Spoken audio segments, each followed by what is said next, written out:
Let's look into the bulletin details. కేంద్ర మంత్రి బండి సంజయ్ కొడుకు బండి భగీరథ్ పిటిషన్పై ఇవాళ హైకోర్టులో విచారణ జరగనుంది.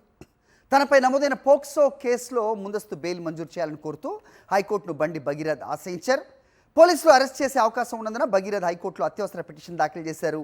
పోలీసులు తరపున వాదనలు విన్న తర్వాత కోర్టు తుది నిర్ణయం తీసుకునే అవకాశం ఉంది. ఈ కేసులో హైకోర్టు తీర్పు ఎలా ఉండబోతోందనేది ఉత్కంఠ రేపుతోంది.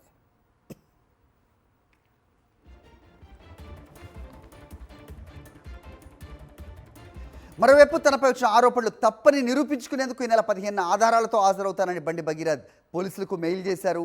అయితే భగీరథ్ విచారణకు రాకపోవటాన్ని సీరియస్గా తీసుకున్నారు పోలీసులు.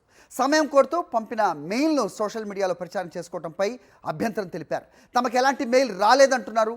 బండి భగీరథ్ కోసం 5 బృందాలుగా విడిపోయి ఢిల్లీ, హైదరాబాద్, కరీంనగర్లో గాలిస్తున్నారు పోలీసులు.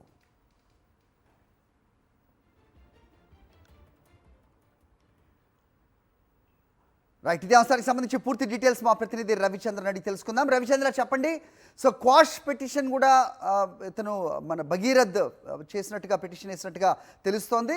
సో ఏ రకమైన తీర్పు వెలువడుతుంది అనేది పూర్తిగా ఆసక్తికరంగా మారిన పరిస్థితి. మరోవైపు భగీరథ్ కోసం పోలీసులు ఢిల్లీ, ఇటు హైదరాబాద్, కరీంనగర్లో కూడా గాలిస్తున్నారనే వార్తలు అందుతున్నాయి. ఏంటి మీ దగ్గర ఇన్పుట్స్?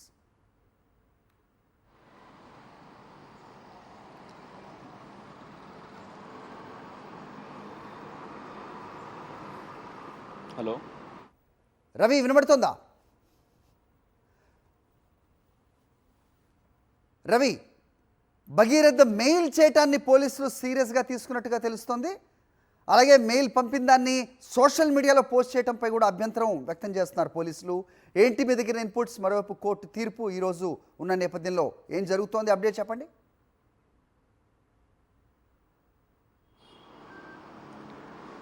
హరి, అయితే మరికొద్ది సేపట్లో హైకోర్టులో బండి భగీరథ్ వేసినట్టు పిటిషన్ విచారణకు రానుంది. అయితే ఆ హైకోర్టు బండి భగీరథ్కి బెయిల్ మంజూరు చేస్తుందా లేదంటే పోలీసుల వాదనని పరిగణలోకి తీసుకుంటుందా అనేది మరికొద్ది సేపట్లోనే తేలుతుంది.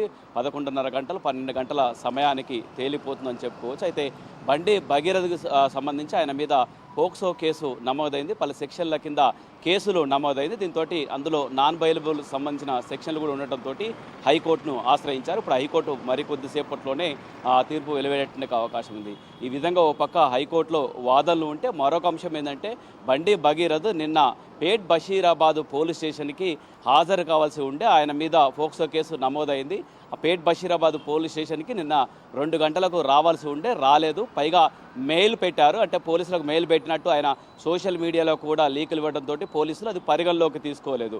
అంతేకాకుండా బండి భగీరథ్ కోసం ఢిల్లీలో 2 బృందాలు, హైదరాబాద్లో 2 బృందాలు, కరీంనగర్లో 1 బృందం, ఈ విధంగా 5 బృందాలు బండి భగీరథ్ కోసం వెతుకుతున్నారు. అయితే ఆయన నిన్న మెయిల్ చేసినట్టుగా మెయిల్లో కూడా 2 రోజుల సమయం, అంటే 15వ తారీఖు, అంటే రేపు హాజరవుతానంటూ కూడా పోలీసులకు చెప్పారు. ఎందుకంటే ఇవాళ కోర్టులో కూడా ఈ విధంగా హియరింగ్ ఉంది కాబట్టి రేపు ఆ పోలీసుల ముందు పేట్ బషీరాబాద్ పోలీసులకు 15వ తేదీ హాజరై వివరిస్తారు. ఆయన మీద నమోదైన కేసులకు సంబంధించి పోక్సో కేసులు కావచ్చు, అసలు ఏముంది అంతా ఏం జరిగిందన్న కోణంలో కూడా పూర్తి విచారణ పోలీసులకు సహకరిస్తానంటూ మెయిల్ చేసిన.